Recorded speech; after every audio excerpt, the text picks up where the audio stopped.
Hey everybody, it's Trent again. It's a beautiful Friday night outside. I'm having a few delicious craft brews, and I thought it was time to make my second video. This one's going to be kind of paranormal almost. I've had a few experiences where I saw things that didn't make sense. Um,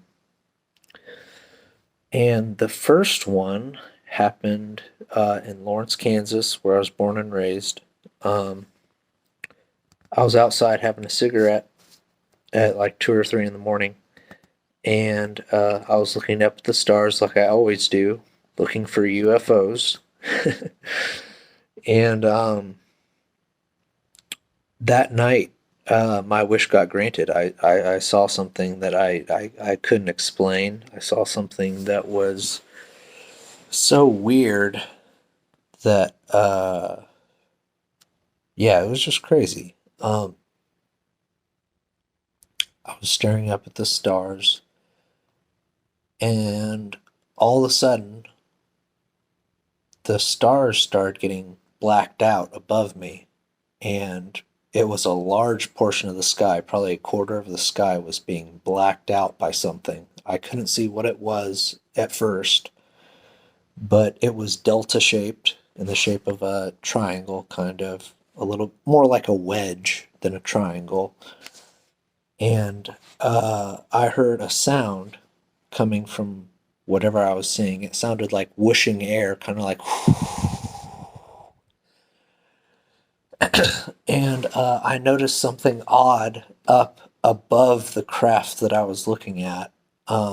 There was these lights in the sky that were about the size of a star. It looked like a star, you know. They were the same size as the stars, and they were zipping around left, right, all around the sky. There was about three of them, and they were almost like bees or something. They looked like bees that were pissed off, zipping around the sky. And that's when I noticed running lights on the black craft that was blotting out the stars, that was at a much lower altitude than than the ones way up in the sky. And to me, it felt like a standoff, Um, the craft that I saw was matte black. It looked like from Star Wars, the Star Destroyers. It looked like that, except it had way more control towers on the top of it. As it moved across the sky and into the moonlight, I got a good look at it, and it looked like a Star Destroyer from Star Wars. And it felt like it was like patrolling its airspace.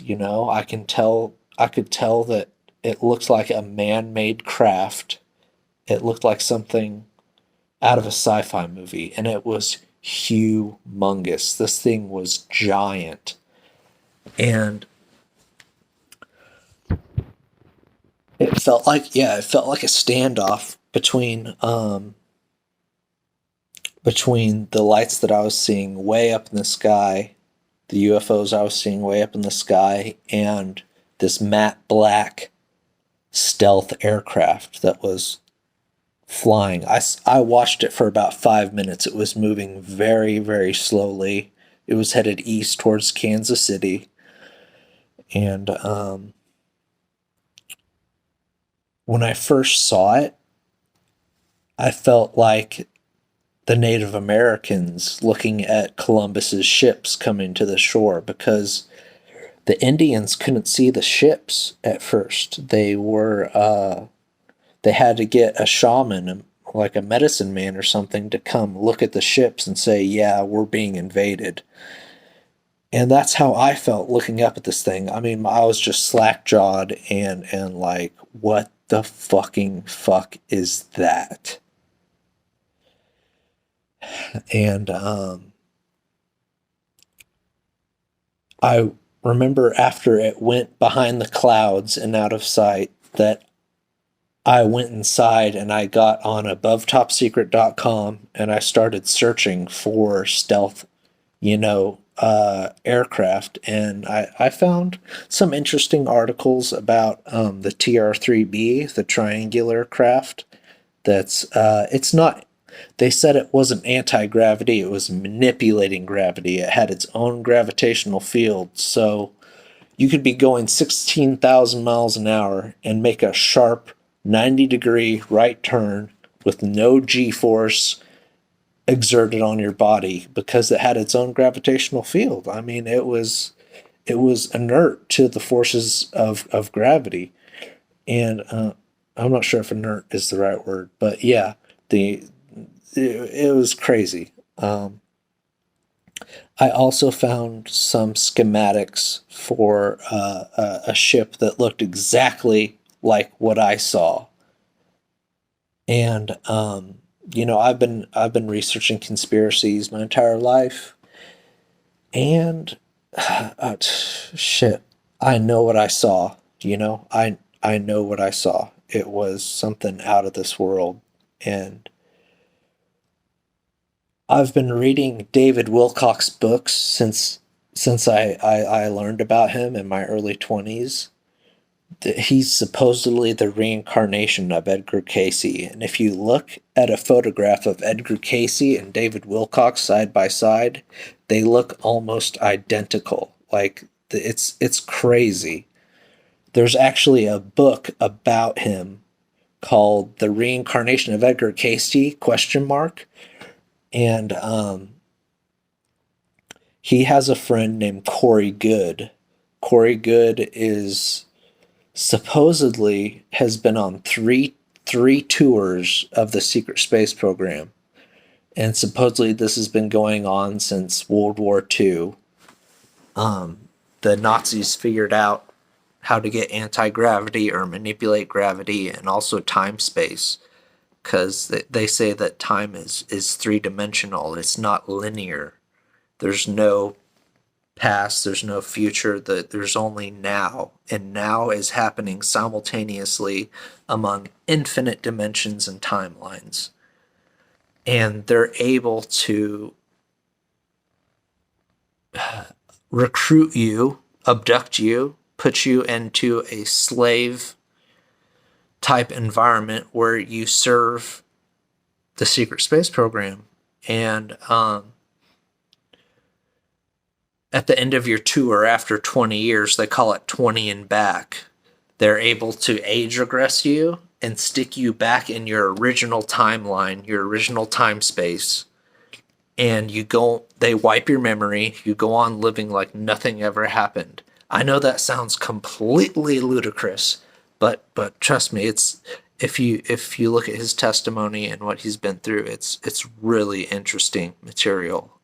Even if it's all bullshit, I still advise looking up David Wilcock and Corey Good and the Secret Space Program. It's so interesting. At least to me it is. I love sci-fi stuff. I always have. I feel like I should be piloting a spaceship right now, but yeah, it's so cool. I would go visit all the nebulas out there and different star constellations and different solar systems and stuff.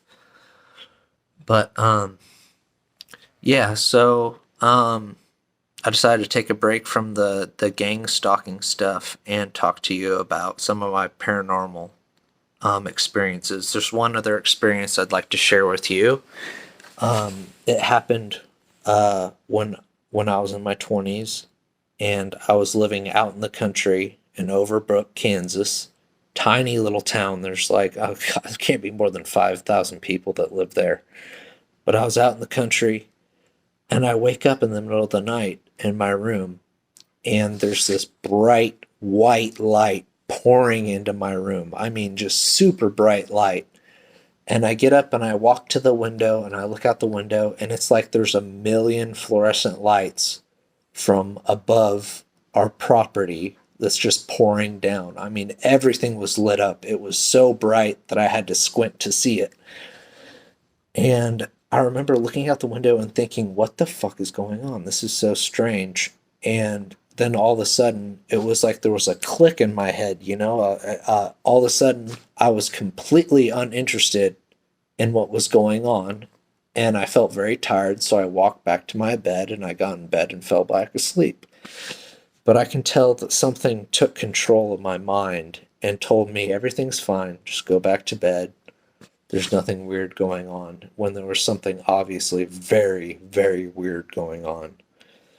Um, I also, there was one other experience in Overbrook I had. I was outside again having a cigarette late at night, and I remember looking in there was a bunch of trees in our backyard, and I remember there was this bright, pulsating, morphing.